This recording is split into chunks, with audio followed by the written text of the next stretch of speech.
Assalamualaikum warahmatullahi wabarakatuh. Halo Bapak Ibu, guru semuanya. Apa kabar hari ini? Ya, kembali lagi dengan saya di sini. Saya akan berbagi di sini sebuah referensi lagi, Bapak Ibu ya.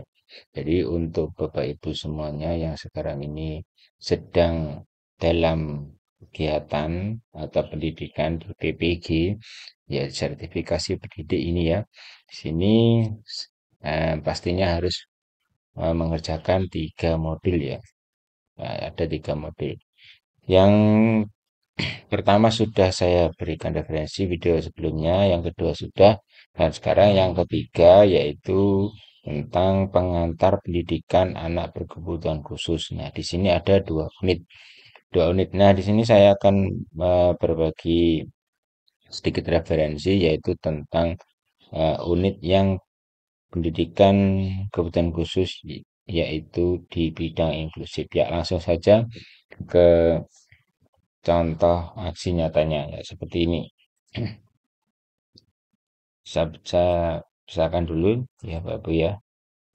Jadi perlu diperhatikan Ibu semuanya bahwa untuk mengerjakan modul yang ketiga ini terutama yang saya mengambil di pendidikan inklusif ya, pendidikan inklusif, yaitu yang perlu diperhatikan adalah, nah, yang pertama, ketentuan untuk membuat jurnal pembelajaran pengantar pendidikan anak berkebutuhan khusus itu satu, kita memilih satu tugas terbaik dari topik yang Bapak Ibu pelajari di modul 3. Jadi ada dua ya, ada dua topik. Nah, ini saya memilih yang topik yang pendidikan inklusif.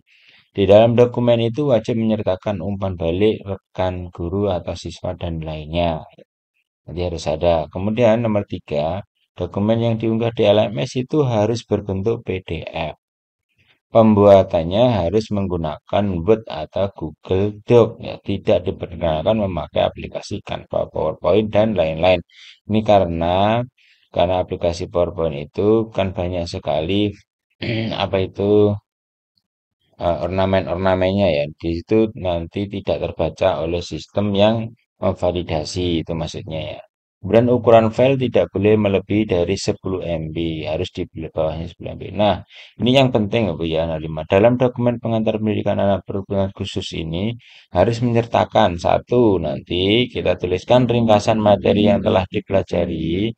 Ya, kemudian nanti di dalamnya ada refleksi, yang ketiga ada rencana aksi, dan yang keempat ada umpan balik. Ini tadi ya dari rekan guru ataupun siswa. Oke, baik ya. Ini cara ini contohnya, yaitu ada 4 ini poinnya nanti ya. Poinnya di dalam aksi nyata kita ada 4 ini harus ada ya. Yang pertama kita buat cover dulu seperti ini. Ya cover terserah bagi semuanya sesuai dengan kreativitas masing-masing ya.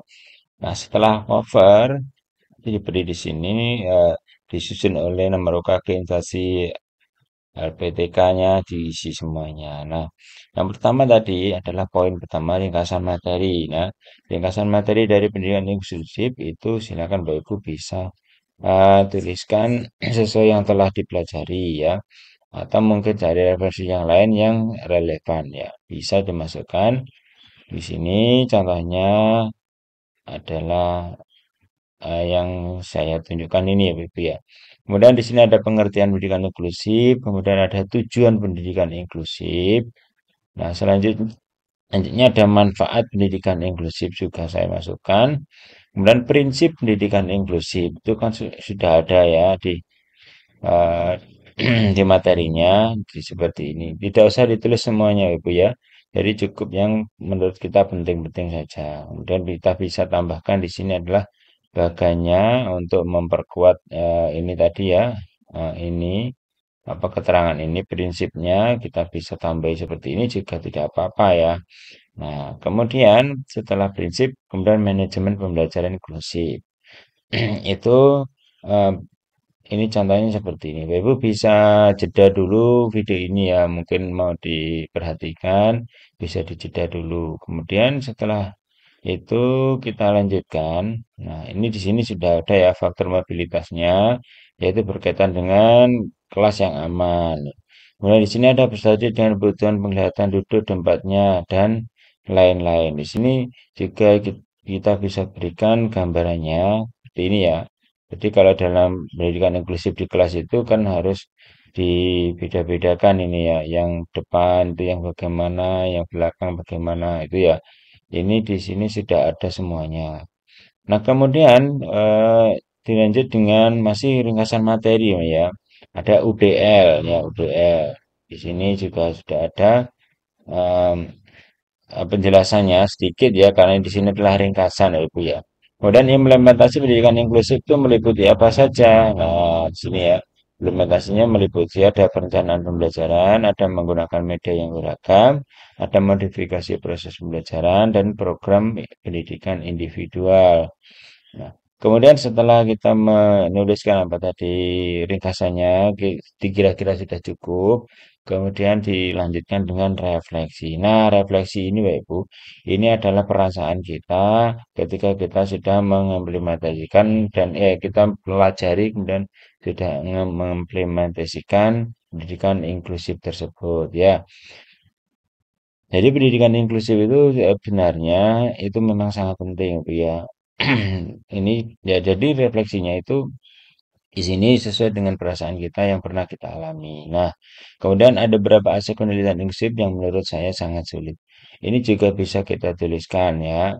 Ini Bapak Ibu ini bisa dimodifikasi ya, modifikasi dengan sesuaikan dengan keadaan Bapak Ibu semuanya yang sekarang lagi mengerjakan ini. Nah, kemudian dilanjut dengan rencana aksi ya Bu ya, rencana aksi. Di kelas saya yang berjumlah ini karena jumlahnya 7 siswa, jadi silakan disesuaikan ya.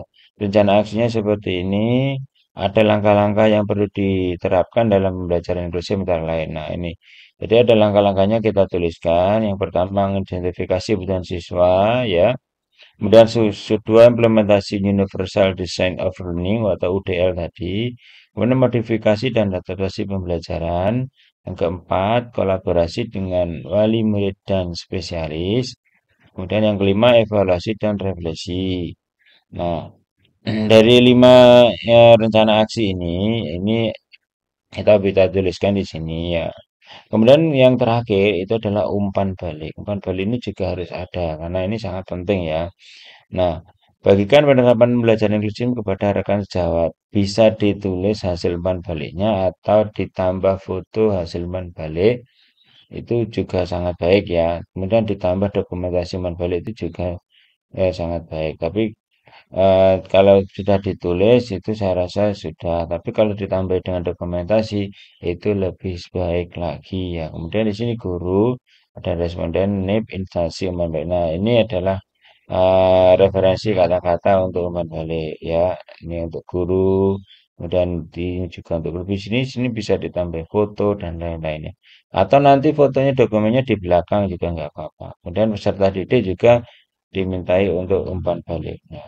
Oke, mungkin itu saja Bapak Ibu referensi untuk pembelajaran inklusif modul 3 PPG Piloting. Terima kasih, semoga bermanfaat. Assalamualaikum warahmatullahi wabarakatuh.